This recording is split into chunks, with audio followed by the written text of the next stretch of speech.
Shri Ashok Lavasa ji, Shri Chandra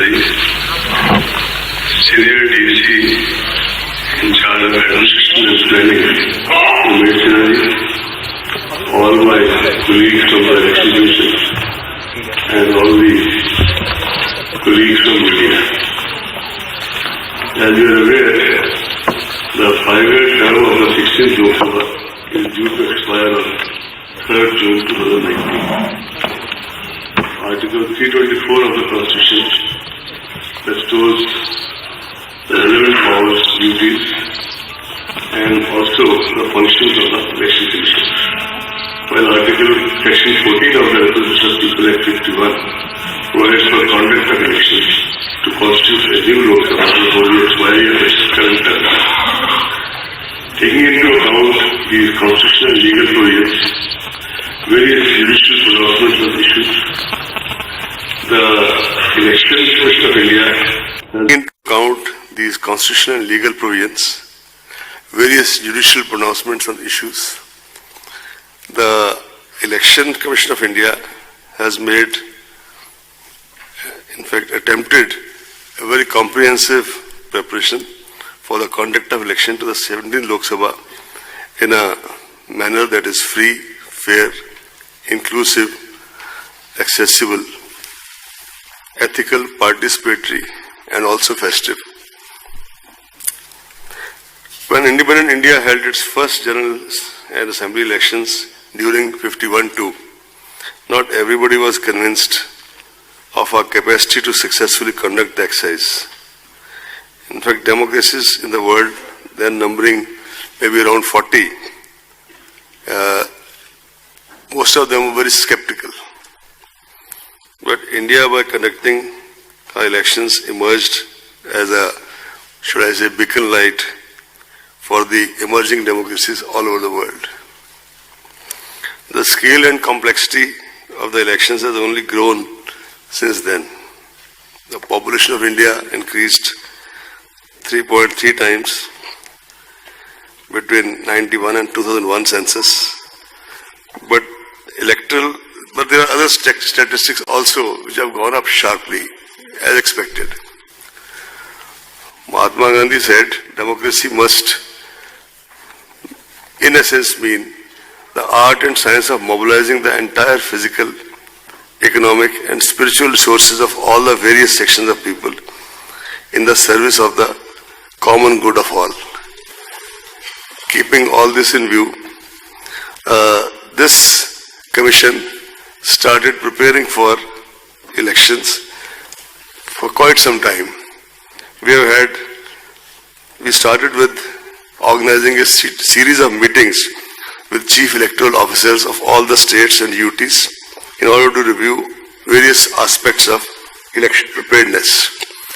Video conferences with the chief secretaries, DGs, home secretaries, chief electoral officers, and police nodal officers from MHA and as well as from the states were held on 21st, 22nd and 28th January to assess the overall law and order situation, state or UT specific areas of concern, and deliberate on the quantum of central armed police forces required. Several rounds of discussions were held with the Ministry of Home Affairs at the level of our officers, and we also had an in-depth discussion with the Union Home Secretary and his team. The Commission also held deliberations with several key departments, especially railways, in order to ensure smooth movement and facilitation during the conduct of elections. To get a first-hand knowledge of the status of poll preparedness in the states, we visited several states and UTs to review the poll preparedness. During these visits, there is a standard SOP which is followed by the Commission, and not just us, but before us also. This has been a tradition that first of all we start with interaction with the political parties. After that, we have the presentations by the CEO of the state, the police nodal officer of that state and the central nodal officer from whichever CPF is designated for that state or UT. After that, we have a fairly in-depth interaction lasting maybe sometimes 10 to 12 hours, if not more, with the collectors, SPs, IGs, commissioners of police, wherever there is commissioner system, and all their colleagues. This is followed by a meeting with the central government regulatory departments, income tax, state excise, central excise, in order to talk about the expenditure monitoring. Then there is a meeting with the Chief Secretary, Home Secretary, and their colleagues, DGP and their colleagues. After doing all this, we report back to the media in a press conference in the state. And same process was followed this time also. While finalizing poll dates, examination schedules of various state boards, CBSE, other relevant factors like various festivals, including festivals which have religious kind of bindings, for example, when people are fasting, etc. Harvest season in certain parts of the country, as well as the inputs obtained from the weather department, are also adequately factored in. In fact, behind the scenes, I would like to tell you that our colleagues, the senior deputy commissioner and all his colleagues, they have been slogging for maybe months together to work out all these things. They do every time. They have done this time also. The Commission firmly believes that the purity of electoral roll is the foundation of credible elections.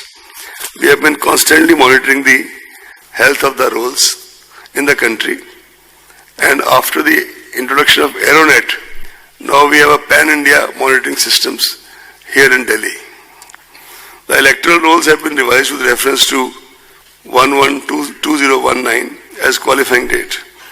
Process of continuous updation shall continue till the last date of filing nominations.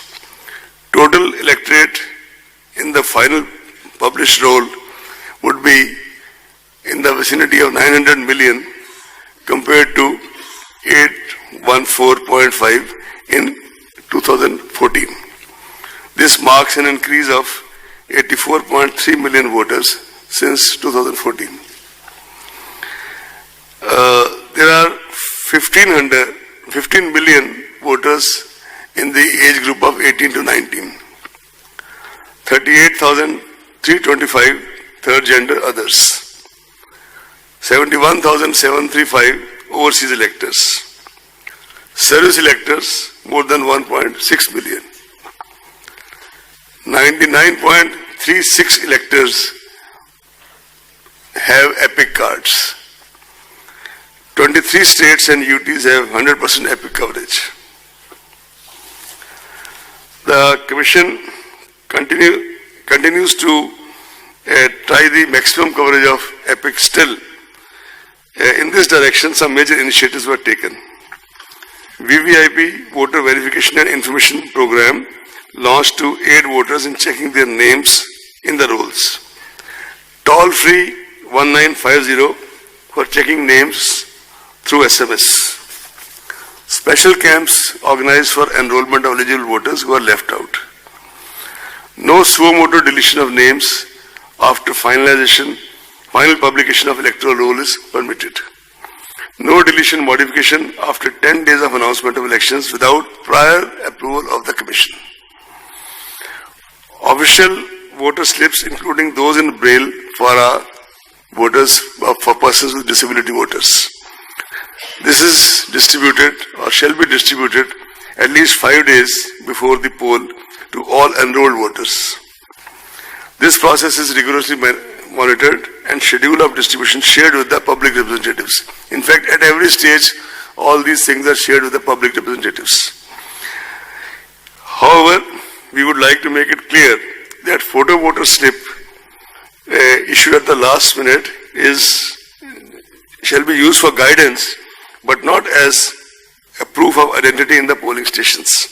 We have already given a very detailed ad 2-3 days back that that slip will not be the proof of identity, but there are 11 other options which can be used to cast your vote, provided of course the name is on the electoral roll.